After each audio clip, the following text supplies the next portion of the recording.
Hi all, welcome to D M vlogs Kannada. ಇವತ್ತಿನ ಈ ವ್ಲಾಗಲ್ಲಿ ಈ ಟೇಸ್ಟಿಯಾದಂಥ ಫಿಶ್ ಫ್ರೈ ಹೇಗೆ ಮಾಡೋದು ಅಂತ ನೋಡೋಣ ಬನ್ನಿ. ಇವಾಗ ಫಸ್ಟು ನಾವು ಫಿಶ್ನ ನೀಟಾಗಿ ಕ್ಲೀನ್ ಮಾಡ್ಕೊಬೇಕು, ಇಲ್ಲಾಂದರೆ ಆ ಫಿಶ್ಶು ಸ್ಮೆಲ್ ಬರ್ತಾ ಇರುತ್ತೆ. ಈ ಫಿಶ್ಶು ಅಷ್ಟು ಸ್ಮೆಲ್ ಇರಲಿಲ್ಲ, ಬಟ್ ಸ್ಟಿಲ್ ನಾನು 3 ಸರಿ ನೀರಲ್ಲೇ ಚೆನ್ನಾಗಿ ತೊಳೆದು ಈ ರಾಗಿ ಹಸಿಟ್ಟು ಏನಿದೆ ಅದರಲ್ಲಿ ನೀಟಾಗಿ ಅದನ್ನು ಉಜ್ಜಿ ಒಂದು 5 to 10 ಮಿನಿಟ್ಸ್ ಬಿಟ್ಬಿಟ್ಟು ತಿರ್ಗಾ ಒಂದು 2-3 ಸರಿ ನಾವು ಅದನ್ನು ಕ್ಲೀನ್ ಮಾಡ್ಕೊಬೇಕು. ನಾನು ಆ ಥರನೇ ಇಲ್ಲಿ ಕ್ಲೀನ್ ಮಾಡಿರೋದು ಫಿಶ್ನ. ಹಳೆಗಾಲದಲ್ಲಿ ಬೂದಿಯಿಂದ ಕೂಡ ಕ್ಲೀನ್ ಮಾಡ್ತಾರೆ. ಈಗ ನಾನು ಶುಂಠಿ ಬೆಳ್ಳುಳ್ಳಿನ ಪೇಸ್ಟ್ ಮಾಡ್ಕೊತಾ ಇದ್ದೀನಿ. ನಾನು ಕುಟಾಣಿಯಲ್ಲೇ ಕುಟ್ಕೋತಾ ಇದ್ದೀನಿ, ನನಗೆ ಹಿಂಗೆ ಇಷ್ಟ ಶುಂಠಿ ಬೆಳ್ಳುಳ್ಳಿ ಪೇಸ್ಟ್ ಮಾಡ್ಕೊಳಕ್ಕೆ. ಸೊ ಇವಾಗ ನಾವು ಮಸಾಲೆನ ರೆಡಿ ಮಾಡ್ಕೊಳೋಣ ಬನ್ನಿ. ಈಗ ಒಂದು ಬೌಲ್ಗೆ ನಾನು ಶಕ್ತಿ ಫಿಶ್ ಫ್ರೈ ಮಸಾಲ ತೊಗೊತಾ ಇದ್ದೀನಿ. ನನಗೆ ಇದೇ ತುಂಬ ಇಷ್ಟ ಆಗುತ್ತೆ ಈ ಥರ ಮಾಡೋಕ್ಕೆ. ಇಲ್ಲ ಪ್ಲೇನಾಗೂ ಮಾಡ್ತೀನಿ, ಇದು ಒಂಥರ ಇದು ಮಾಡ್ತೀನಿ. ಸೊ ಇದಕ್ಕೆ ನಾನು ಒಂದು ಅರ್ಧ ಸ್ಪೂನ್ ಅರಿಶಿನ ಪುಡಿ, 1 ಸ್ಪೂನ್ ಖಾರದ ಪುಡಿ, ಒಂದು ಅರ್ಧ ಸ್ಪೂನು ಪೆಪ್ಪರ್ ಪೌಡರು, ಮತ್ತು ನಾವೇನು ರುಬ್ಬಿಟ್ಕೊಂಡಿದ್ರೆ ಆ ಶುಂಠಿ ಬೆಳ್ಳುಳ್ಳಿ ಪೇಸ್ಟ್ ಕೂಡ ನಾನಿಲ್ಲಿ ಆ್ಯಡ್ ಮಾಡಿಕೊಂಡು ನೀಟಾಗಿ ಮಿಕ್ಸ್ ಮಾಡ್ಕೊಳ್ಳೋಣ. ಉಪ್ಪು ಫಿಶ್ ಫ್ರೈ ಮಸಾಲದಲ್ಲಿ ಇರುತ್ತೆ, ಆದ್ರೂ ಸ್ವಲ್ಪ ಉಪ್ಪು ಹಾಕೋಬೇಕು. ಯಾಕಂದರೆ ಈ ಫಿಶ್ಶಿಗೆ ಉಪ್ಪು ತುಂಬ ಕಮ್ಮಿ ಹಿಡಿಯೋದಾದ್ರಿಂದ.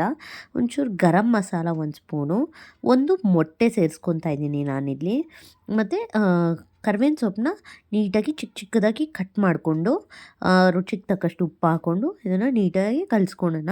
ಮತ್ತು ನಾನಿಲ್ಲಿ 2 ನಿಂಬೆಹಣ್ಣನ್ನ ಸೇರಿಸ್ಕೊತಾ ಇದ್ದೀನಿ. ಇದು ಫಿಶ್ ಕಬಾಬ್ ಅಲ್ಲ, ಫಿಶ್ ತವಾ ಫ್ರೈ ನಾನು ಮಾಡ್ತಾ ಇರೋದು. ಆದರೆ ಮೊಟ್ಟೆ ಸೇರಿಸ್ಕೊಡೋದ್ರಿಂದ ಇದು ತವಾಗೆ ಹಿಡಿಯಲ್ಲ ಅಂದ್ಬಿಟ್ಟು ಒಂದು ಮೊಟ್ಟೆ ಸೇರಿಸ್ಕೊಂಡ್ರೆ ಚೆನ್ನಾಗಿರುತ್ತೆ. ಇವಾಗ ನೀಟಾಗಿ ಇದನ್ನೆಲ್ಲ ಮಿಕ್ಸ್ ಮಾಡಿಬಿಟ್ಟು ಫಿಶ್ಶಿಗೆ ಅಪ್ಲೈ ಮಾಡೋಣ. ಇದನ್ನು ಈ ಫಿಶ್ನ ಸೀರ್ ಫಿಶ್ಶು, ಅಂಜಲ್ ಫಿಶ್ ಅಂತ ಕೂಡ ಕರೀತಾರೆ.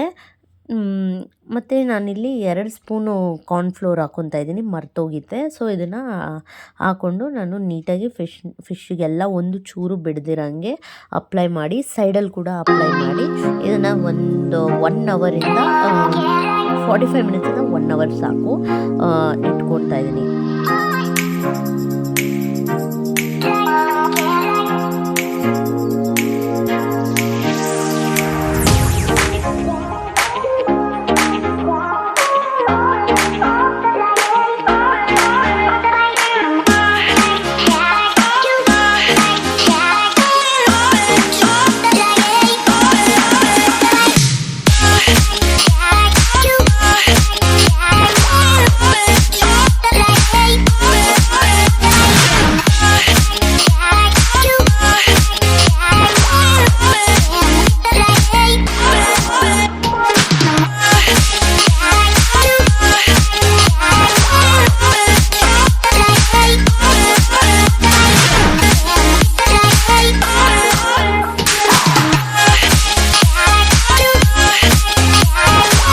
ಎಲ್ಲ ಅಪ್ಲೈ ಮಾಡಿ ನೀಟಾಗಿ ಆಗಿದೆ. ಈಗ ನಾನು ಇದನ್ನು ಹಂಗೆ ತವ ಮೇಲೆ ಫ್ರೈ ಮಾಡ್ತೀನಿ. ಮತ್ತು ನಾನು ಇನ್ನೊಂದು ರವೆ ಹಾಕಿ ಮಾಡೋದನ್ನು ಕೂಡ ಇಲ್ಲಿ ತೋರಿಸ್ಕೊಡ್ತಾ ಇದ್ದೀನಿ. ಇಲ್ಲಿ ನಾನು ಅರ್ಧ ಕಪ್ಪು ಕಾರ್ನ್ಫ್ಲೋರು, ಅರ್ಧ ಕಪ್ಪು ಅಕ್ಕಿ ಹಸಿಟ್ಟು, ಇಲ್ಲಿ ರವೆ ನಾನು ಕಮ್ಮಿ ತೊಗೊಂಡಿದ್ದೀನಿ, ಆದರೆ 1 ಕಪ್ ರವೆ ಹಾಕ್ಕೊಳ್ಳಿ.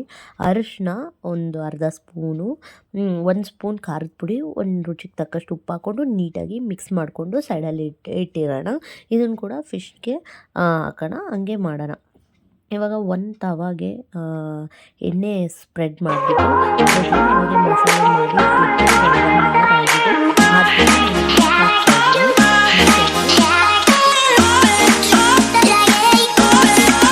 ಇದನ್ನು ಕ್ಲೋಸ್ ಮಾಡಿಬಿಟ್ಟು ಈಗ ನೀವು ನೋಡ್ಬೋದು, ಇದಕ್ಕೊಂಚೂರು ಕರ್ಬೇವಿನ ಸೊಪ್ಪು ಕೂಡ ಮೇಲೆ ಹಾಕಿದ್ರೆ ತುಂಬ ಕ್ರಿಸ್ಪಿಯಾಗಿರುತ್ತೆ ತಿನ್ನೋಕ್ಕೆ. ಫುಲ್ಲು ಒಂದು ಚೂರು ತವಾಗೆ ಅಂಟಿಲ್ಲ, ಈಸಿಯಾಗಿ ಬಿಟ್ಕೊಳುತ್ತೆ. ನೀವು ನೋಡ್ಬೋದು ಎಷ್ಟು ಚೆನ್ನಾಗಿದೆ ನೋಡಲಿಕ್ಕೆ ಅಂತ. ಈಗ ಇದು ಒಂದಾಯಿತು. ಇವಾಗ ಇದೇನು ಮಾಡಿಟ್ಕೊಂಡಿದ್ದೀನಲ್ಲ ರವೆದು ಮಿಕ್ಸು, ಅದಕ್ಕೆ ಫಿಶ್ನ ನೀಟಾಗಿ ಇದನ್ನು ಅದ್ಬಿಟ್ಟು ಅದನ್ನು ಕೂಡ ನಾವು ಇವಾಗ ತವ ಮೇಲೆ ಹಾಕಿ ಫ್ರೈ ಮಾಡೋಣ. ಇದು ಹಿಂಗೂ ಮಾಡ್ಬೋದು, ಹಂಗೂ ಮಾಡ್ಬೋದು. ನೀವು ನೋಡ್ಕೊಬೋದು ಯಾವುದು ತುಂಬ ಟೇಸ್ಟಿಯಾಗಿರುತ್ತೆ ಅಂತ. ನನಗೆ ಹಾಗೇ ಫಿಶ್ ಮೇಲೆ ಜಸ್ಟ್ ಮಸಾಲೆ ಹಾಕಿ ಮಾಡೋದೇ ಇಷ್ಟ ಇದಕ್ಕಿಂತ. ಇದು ಟೇಸ್ಟ್ ಚೆನ್ನಾಗಿರುತ್ತೆ, ಬಟ್ ನನಗೆ ಹಂಗೆ ಮಾಡೋದು ತುಂಬ ಇಷ್ಟ ಆಗುತ್ತೆ. ಸೊ ನೀವು ನೋಡ್ಬೋದು ಬೇಯ್ತಾ ಇದೆ. ಇದನ್ನೆಲ್ಲ ನೀವು ಸ್ಲಿಮ್ಮಲ್ಲೇ ಮಾಡ್ಕೊಬೇಕು. ಸ್ಲಿಮ್ಮಲ್ಲಿ ಮಾಡಿದ್ರೇ ನೀಟಾಗಿ ಎಲ್ಲ ಬೆಂದಿರುತ್ತೆ. ಇದೇ ಆಗಿತ್ತು ಇವತ್ತಿನ ಫಿಶ್ ಫ್ರೈ ರೆಸಿಪಿ. ನಿಮ್ಗೆ ಈ ವಿಡಿಯೋ ಇಷ್ಟ ಆಗಿದ್ರೆ ಲೈಕ್, ಶೇರ್, ಸಬ್ಸ್ಕ್ರೈಬ್ ಮಾಡಿ. Thank you for watching.